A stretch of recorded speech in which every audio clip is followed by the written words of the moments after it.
Alien bases sa buwan? Ang storya ni Ingo Swans, ang secret CIA mission. May alien bases nga ba sa buwan?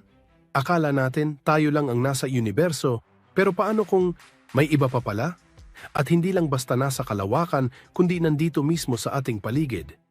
Ayon sa isang psychic, hindi lang sila nandito. May tinatayo sila sa likod ng buwan. Isang sikreto na hindi pa natin alam. Sino si Ingo Swan? Ang psychic ng CIA? Siya ang may akda ng librong Penetration na lumabas noong 1948.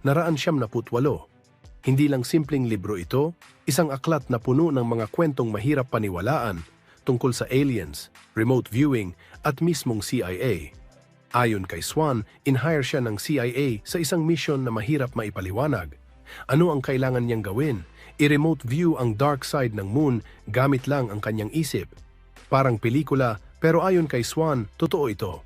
Ang remote viewing ay isang kakaibang abilidad na hindi lahat kayang gawin. Parang psychic spying, kaya nitong makita ang mga lugar o bagay na libo-libong milya ang layo. Kaya't ang tanong, bakit nga ba kailangan ito ng CIA? Ang sagot, para maghanap ng ebidensya ng mga extraterrestrial sa buwan. Ang kwento ni Swan ay nagdulot ng kontrobersya. Sinabi niya na hindi lang basta may aliens sa buwan, may tinatayo sila roon. Mga estruktura, daanan at tila may activity. Totoo nga ba ang mga nakita niya? O isa lang itong kwentong gawa-gawa? Psychic talent ni Swan, ang simula ng kakaibang kwento.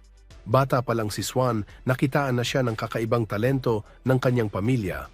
Sabi ng mga magulang niya, mayroon siyang psychic potential na tila likas sa kanya. Habang siya ay nagkaedad, mas lalo niyang na-develop ang kanyang mga kakayahan.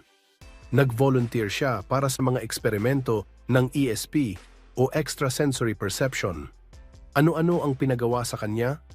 Sa simula, simple lang ang mga test. Sinubukan niyang kontrolin ang temperatura ng mga bagay gamit ang kanyang isip. Sinubukan din niyang baguhin ang paglaki ng mga halaman sa pamamagitan ng mental activity. At hindi lang basta kwento, successful si Swan sa mga tests na ito. Dahil dito, lalong dumami ang mga scientists na na-curious sa kanya at sumama sa pagsubok ng kanyang abilidad. Hanggang sa nakilala siya ng Stanford Research Institute o SRI, isang kilalang institusyon sa psychic research. Project Stargate, paano ginamit ng CIA si Swan?